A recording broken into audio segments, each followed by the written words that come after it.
Hello and welcome. CJR here. This tree and me, and I did not know I was going to do this tonight. If you've been watching, thankful, grateful, thank you. Then you probably would have known that I haven't posted anything since Thursday, and I let everybody know that I was going on a spiritual retreat. And I got back here this afternoon and haven't eaten all day. Had a little snack on the way home. Just had some work that I did this morning with some breath work, a couple classes like that. And I just headed home. And I don't really know what I'm going to talk about tonight. Outside of, I do want to tell you a little bit about this retreat that I went to. I'm not going to get in depth on it. It's not the time for that yet. I have to process and write a little bit more. I want to make sure I find the proper wording and make sure the message is clear. I really can't explain right now everything that it gave me. It was not specific to a denomination or a specific belief.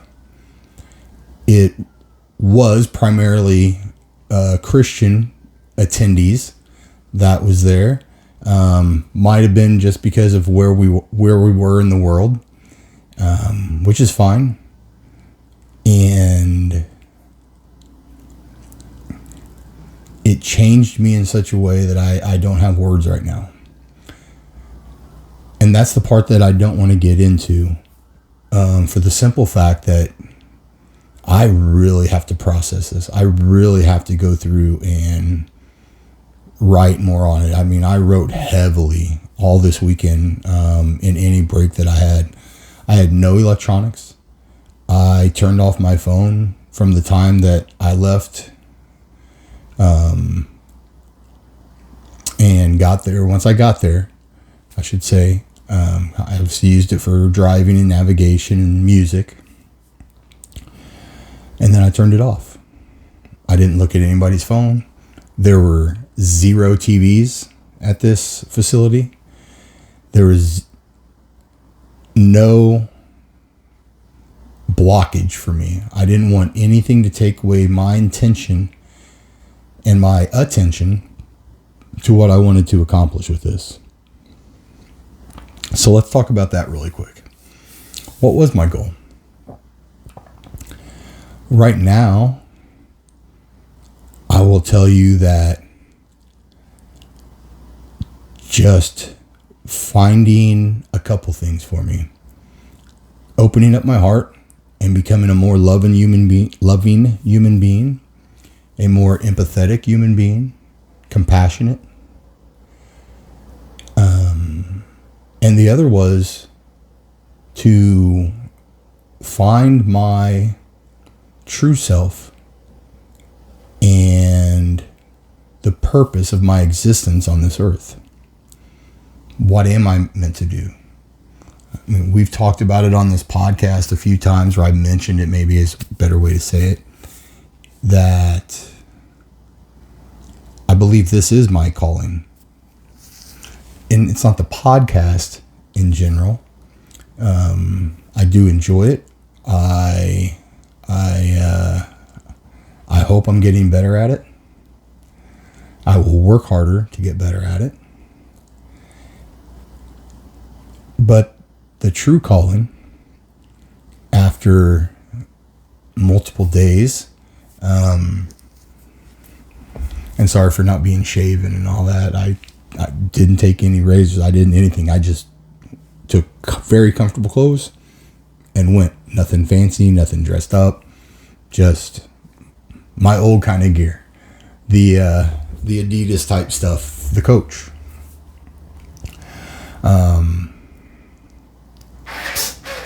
And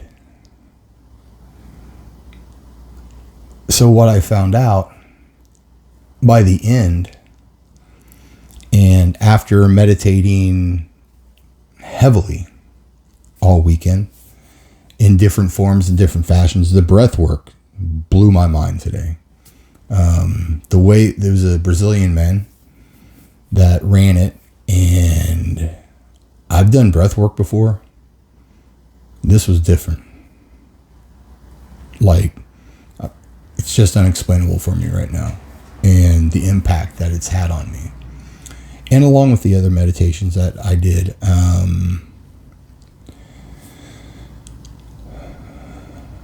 but what I learned was a lot. But what I learned about myself is undeniably why I'm here, and that I am currently on the right path. That this path that I have created for myself, that called me and I listened, is where I'm supposed to be. And I don't have any expectations of it. I don't have any ties to the results that I envision, that I trying to manifest. It will be what it is. But the one thing that I know is I have a different dedication to it and a different intention. Not to say I didn't have intention and dedication before. I just have a different understanding of me and who I am inside. And so I know I'm doing the right thing. The other part that I really got into this weekend was I met some very, very good people. It was one of the most loving things that I've ever been through. Just the energy of it, the leaders of it. There's multiple leaders that did different ceremonies and different classes and things like that.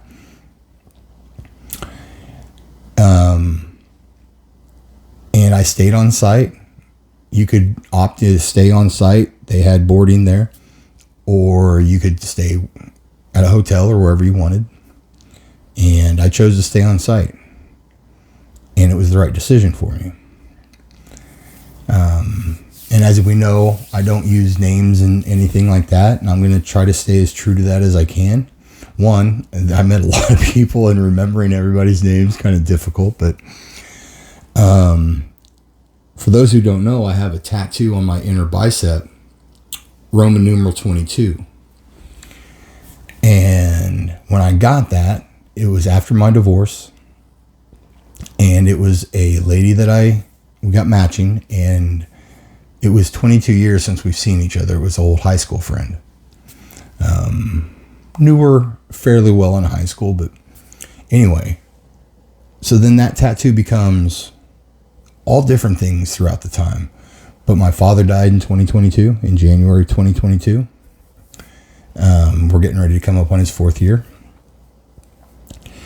And then in 2022, August 1st specifically, I started the carnivore diet, and that's kind of what kicked all this off and led me here. And now I met this young man, and him and I really connected. We bonded very well. He's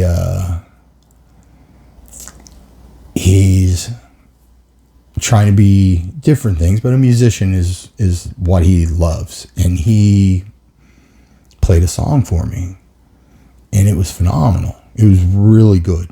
It was.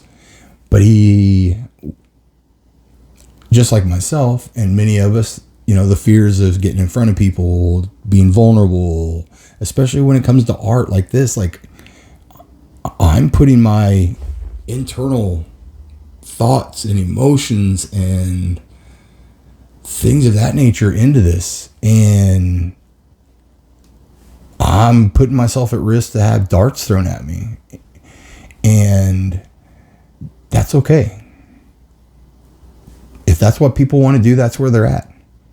And that doesn't mean I have to react. It doesn't mean I have to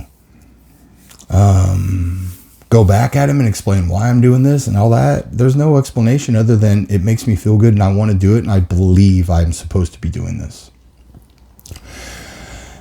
Well, over the 3 days, and there's a few others, but I'm going to speak to this young man specifically. He ended up being from Kansas as well, which I'm from Western Kansas. He's from a city in southwestern Kansas. This is crazy, folks. Where he was the age of my tattoo. So he was 22. He was from the city of the lady that I dated that got the matching tattoo with me. You just don't have things align like that without purpose. So over the weekend, I mean, we hung out, we shared a room together. It just worked out. You shared rooms, but he ended up being in my room, or our room, wasn't mine, and there were so many things. So the first night I heard what he was playing. I was like, and it was just him and I was encouraging him. I just wanted to hear it. And he was really good. So I started pulling people over a little bit. And by the end, there was about 5 of us sitting in this little group. There's a lot more people than that, but there's 5 of us sitting in this little group. And I was like, I looked at him. I was like, you don't have to look at him. Just do your thing, man. And these are all originals that he wrote. And he got feedback that I don't know if he was prepared to accept at that moment.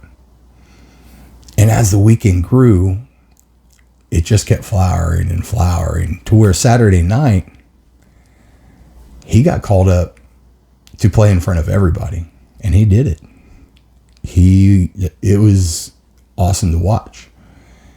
And then by Sunday and all the weekend, we sat next to each other. It worked out just Friday night. It just ended up that he was already in there, had his space and everything like that. We hadn't really connected at that moment. I just ended up being next to him. And by Sunday, in the breathwork meditation, him and I were next to each other. And we shared some phenomenal moments of that. It was hard. It was tough. It wasn't just working on breathwork and meditation. It was extremely intentional about letting go of pain. It went through many different things. But letting go of pain and trauma and whatever else you've had in your life, just releasing all the negative and opening your heart and just allowing love to be in there. I mean, there was parts where we were, talking, getting spoke to, like, visualize you're just a kid playing at the playground, things like that. It was very, very cool. And then afterwards, him and I just sat there talking and stuff like that. And just sharing things back and forth. And I was already writing about it all weekend. But I'm very, very good. And I don't mind. This is not boasting. This is not bragging. I'm very good at one-on-one. I am extremely good at listening, asking questions to help guide and coach that person to find answers that they're probably looking for. They just don't know exactly how to unlock it. And it's just a different perspective. It's nothing fancy. It's just an intuition that I have on a one-on-one basis. And I was talking to him about this and telling him about what I was writing. But I have a difficult time doing that in a group. I tend to sit back, kind of let everybody else do it. And the judges or the protectors inside of me. So we'll get into a lot more of this. Like I found a lot this weekend. But the protectors inside of me that I built through the ego, I started naming them. I've got the mullet. So the high school kid that when he got out of high school and got into real life, he wasn't Rigo. He was just Cory. Who's Cory? Well, then I had to, develop this mechanism of, okay, I'm still Rigo. I'm still this small town kid who went out and had all the parties with people and did all this kind of stuff. And then there's the judge and the critic. They're kind of all in one, and they kind of developed from the mullet. And there's several of them. But what I find is the judge and the critic, when I'm in a group and there's somebody that's speaking more than others, or maybe holding the conversation more, or trying to guide it in a certain way, I think you know what I'm getting at. And it's not negative, but that judge and that critic comes in like, they're just being showy and this and that and blah, blah, blah.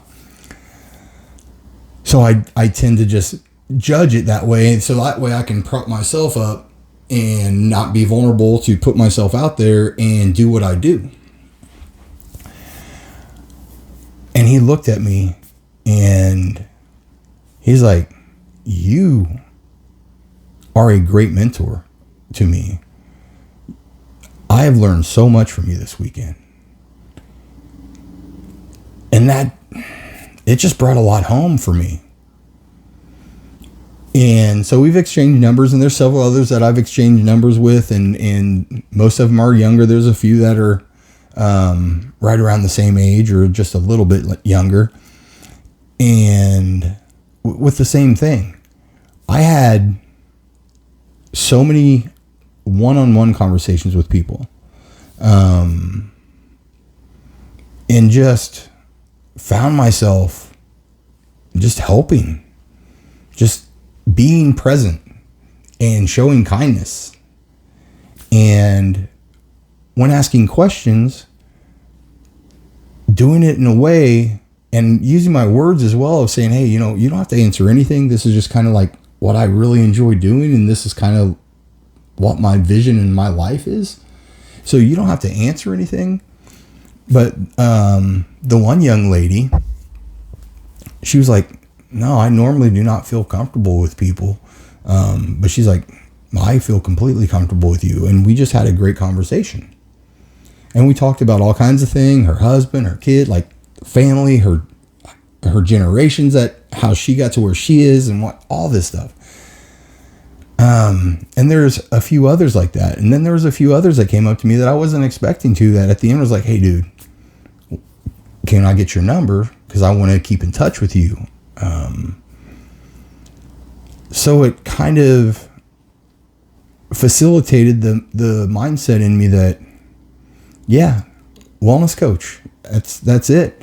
And a couple was like, why wellness? And life coach. I was like, one, for me, life coach has almost a specific meaning. Like, people vision it as certain type of leader, guide, coach. And I want more of a holistic approach. I've spoke about that before. So for anybody who's listening now, this might be new. Your physical health, internal and external, your emotional, your spiritual, your financial. It's a holistic approach. And I call mine a spiritual wellness journey. That's what I feel that I'm on. Because number one is my spiritual side is what I'm really trying to grow. And the wellness is everything in my life. And it is a journey. And it's not easy. It's a little bit scary at times. So the weekend was more than I ever could have imagined. It brought, I'm just going to say it the way I told my sister. So I called my sister on the way home. When I left, there's a bunch of texts. Like I said, I turned my phone off. There's a bunch of texts. I just need to get caught up in the family group chat. Like, can you just give me what's going on? And she's like, so how did your thing go? And I described a couple things. There's a thing that when I was a little kid, so part of the breath work was there's a whole bunch of different patterns and different things like this. One, I never knew I could hold my breath that long, but holy hell, we ended up doing that. But where it was called fire breathing, where it was as fast as you can, just constantly in the nose, out the mouth, as fast as you possibly can. Well, when I was a little kid, there's a thing that, and there's pictures of it, that she called my smoochy face because I'd always be like this when I was a little baby, and they'd say it, like it was a kiss, obviously, but that was my smoochy face. Well, I'm laying there doing this breath work, and I feel that, and I'm like, holy hell! I'm so glad there's no videos of this, because my sister would and she giggled when I told her. I was like, yeah, I ended up doing the smoochy face. But I came away loving myself more than I ever have in my life.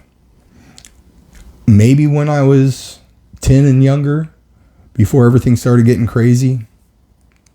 Or not everything, but a few things. I probably, because when you're a little kid, you're just free and open, and, you just live in life, and you don't care what people think of you for the most part, right?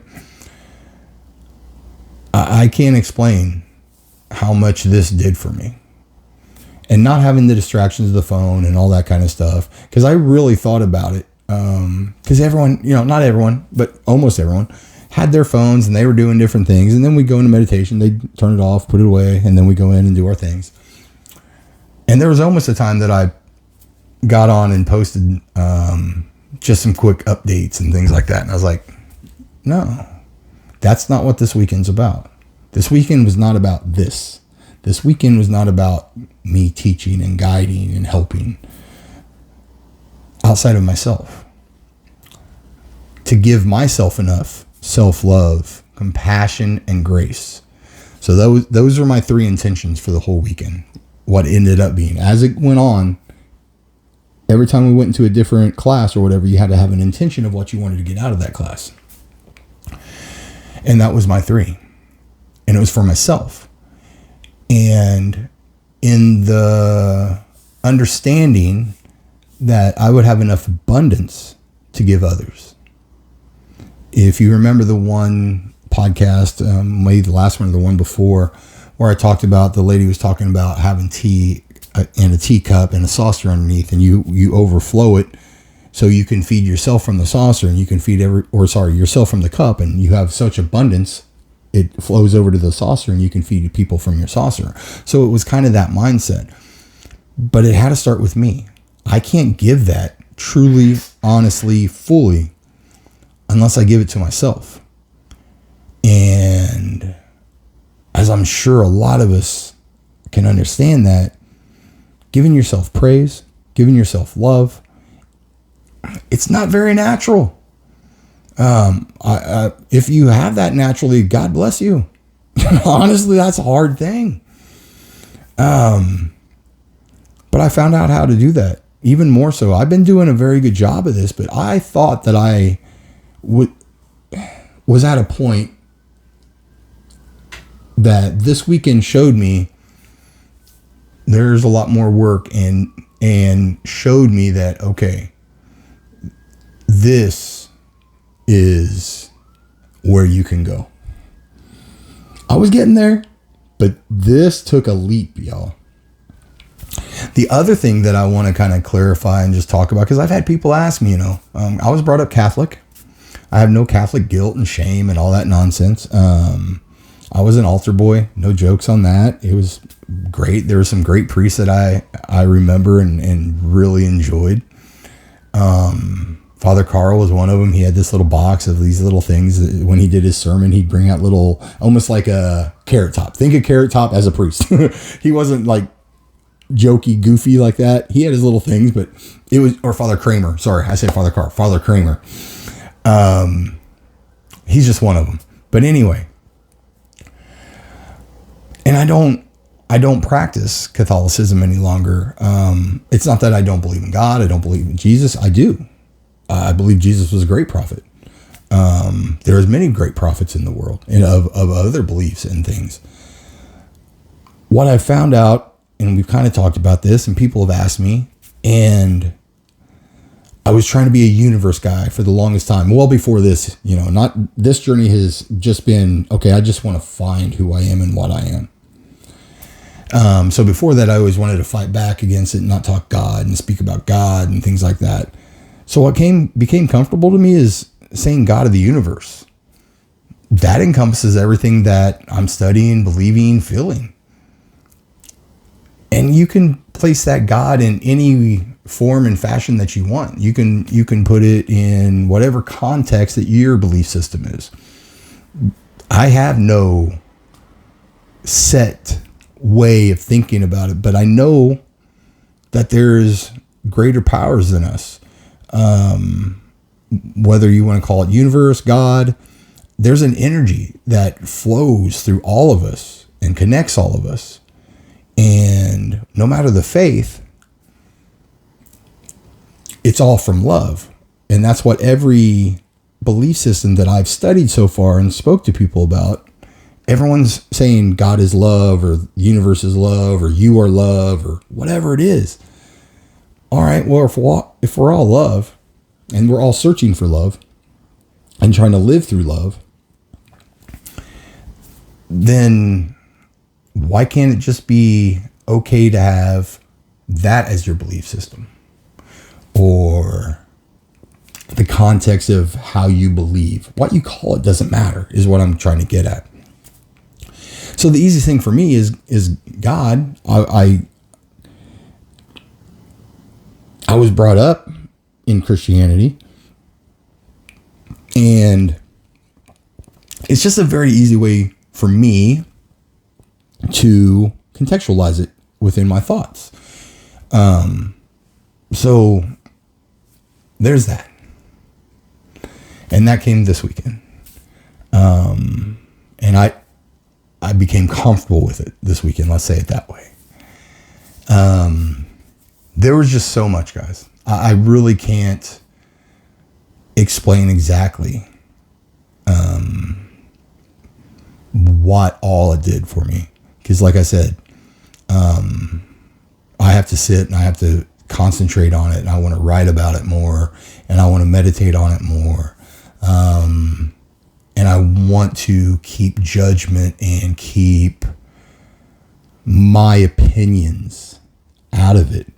So for me, meditating, praying, and then writing, that's what opens that up for me, to where I can just write as a vessel. It just comes through me. I do know when I'm writing from my ego, myself.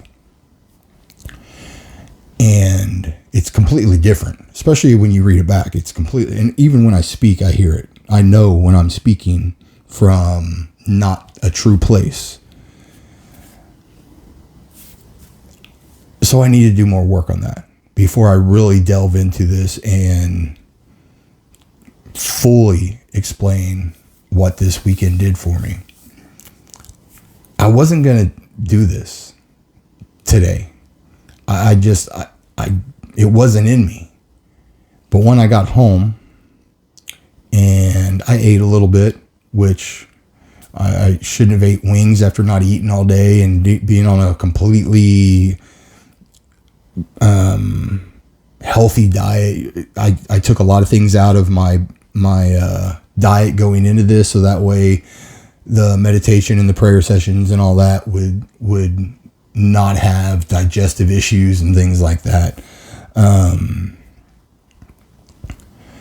And the wings, dry rub, I try to get as healthy as I can, but I wanted to also say, hey man, I love wings, and you did great this weekend. So let's have a little celebration. But after several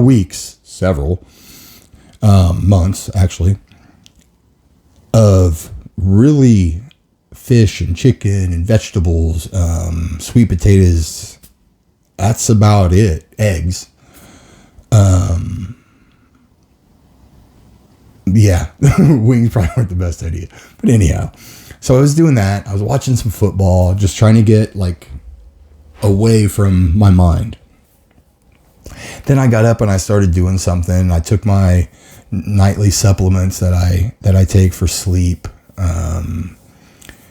And there's a little stack that I use based on some teachings of Andrew Huberman and a few others. But anyhow, and I had my headphones on, and I was listening to a gratitude affirmation thing on YouTube that I like a lot. And I just started walking up here and grabbed my phone, got up in here, hooked everything up, and I go 3, 2, and then I smile, which you guys don't see the other part. I cut that out, so that way I know when to kind of watch the cue, so I know where to start editing the videos. And here we are. And I feel good about it. I feel safe about it. And whatever this becomes, the one thing that I know for sure is I'm going to see it through. Unlike almost anything else I've ever done in my life. I typically get to the hard parts and walk away. The ego, different parts of me, right? Start talking about it. The mullet, the middle, and we'll discuss all these protectors that I've named. And naming them helps me, one, identify it, recognize it a lot quicker, and also not be negative and try to fight it and stuff. It's like, hey man, hey mullet, what's up? What's going on? I find a little bit more grace and compassion when it comes. It's helped me. And it helped that young man. We had a conversation. He's finding his way through it, but he understood the concept and why I was doing it that way. And it hit him a few different things. So he's going to find his way of doing it. We're going to keep in touch, and I'm going to mentor him the best that I can. I just seen a lot of myself in him. He was a young artist. I was writing poetry at 13 and 14. There was a girl who, just a friend, I think I've talked about her before, took me to Purple Rain. It was rated R. We were in 8th grade. Why she picked me, but I wrote her a lot of poetry. Then there was another girl that I wrote poetry to. Now that one I had a little bit of a crush on, but we never dated or anything. We were just friends the whole time. And then I stopped. And then the next time that it woke up in me again was the mother of my children. And there's other times that I tried for girls that I was trying to date and stuff, but it wasn't real. It was aesthetics. It was just, hey, look at me. The mullet. Look at me. I'm a cool guy. I can write poetry. And he's a young kid, and I don't want to see him miss his calling. He's a great songwriter. It's his work was really good. To the fact of one morning, and I'll be cutting this here off in a little bit, but him and I were outside. So I just get up in the mornings. I was doing my normal thing. I went out on sunrise, did some grounding, right? Feet in the grass kind of a thing. Started journaling and writing about the night before and the feelings that I was getting that morning. Well, he came out. So it was just him and I. He brought his guitar. He's sitting there and he's writing a new song, or a song that he wrote on the way there. He stopped at a park, like a lake kind of a thing, and just sat there and ended up starting to write this song. Well, he was playing it, and I was like, hey man, what's that named? He's like, well, I just wrote it on the way here, and yada, yada, yada. And it's like, all right. And I was like, can I have a vote? And he looked at me, and I told him the line that hit me. And he said it like 2 or 3 times in the time it was playing. It wasn't an overused phrase, but every time he said it, it sank everything that he wrote before that in. And he just looked at me, he's like, yeah. And then all weekend, he's like, man, what's that name again? And I'd say it again. It was just really cool. I really enjoyed it. I loved just being a part of anything that I helped him do. And getting in front of that whole group and playing a song for him and singing, and something that he had never done before. And I'm talking the whole group, not just the 5 of us that one night. The next night was the whole group. Another guy called him, one of the musicians called him up, and he walked up and did it, which gave me a lot of courage to do some things that I want to do now. Like, there's a place here that I'm going to start going to open mic nights, and I'm going to start working on my my stage presence, so that I can go in front of groups and talk. So, which scares the living hell out of me. And Sunday, today, I started sharing in the group after we did, breath work and stuff. I started talking about, there was another one where we were opening our hearts, and it was really cool. It was a different meditation and from this one lady that was running it. And so I shared after that. And I actually shared the story of the mullet and why I hadn't shared all weekend, or in the public side, on the big group side, I never spoke. But individually, I've spoken to so many of them and sat down and had, conversations with so many of them. And they all understood. And the one dude, he was like, "Cory, bring back the mullet." I'm like, "Dude, I'll look like Gallagher because I have nothing up here and it'll all be around here, so I can't do that." So being able to just enjoy people, right? Be open, be vulnerable, and be authentically me. And they'll either take it or they won't, and that's fine. We're not all meant for everybody at all.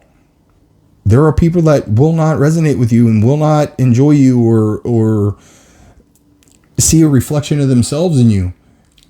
Just like we see our reflections in others, and the people that give us the most trouble, not back and forth, but the ones that we judge more or that we look at more, that frustrate us the most, that's typically because that's a self-mirror that we're like, I think that's inside of me, but I don't have that recognition. It doesn't mean that they don't have it and that what you're seeing in them isn't real. It just means that you probably have that inside of you of a part that you don't like. So you're judging them for being over dramatic or whatever it is. It was just a really good weekend.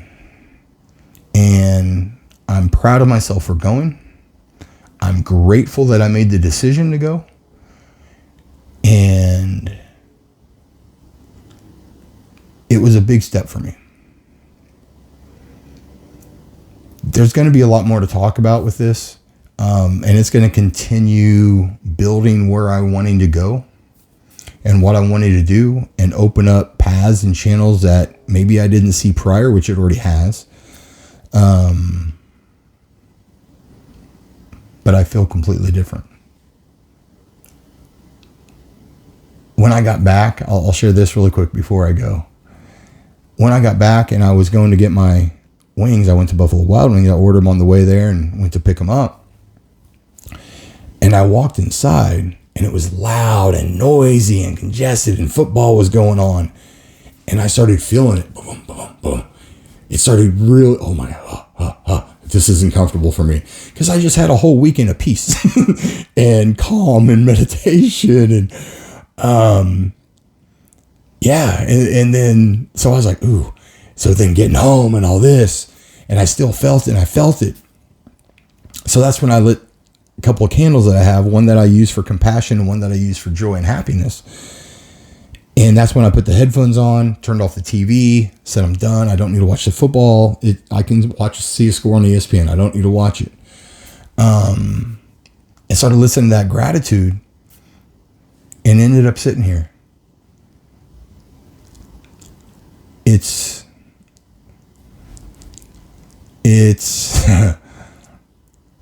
yeah. And that's that. All right, guys. This is this tree in me. I am soon also going to have a logo with, there's a gentleman there who's an artist, and he had beautiful artwork. He had it up for sale and all this stuff. Beautiful. So I'm going to have him hand create from a picture of my tree and, be creative with it. And he understands the journey and the path that I'm on. And so that'll be coming here pretty soon. I'll probably get a tattoo of it. He's going to develop digital imagery for me and probably a tat version of it.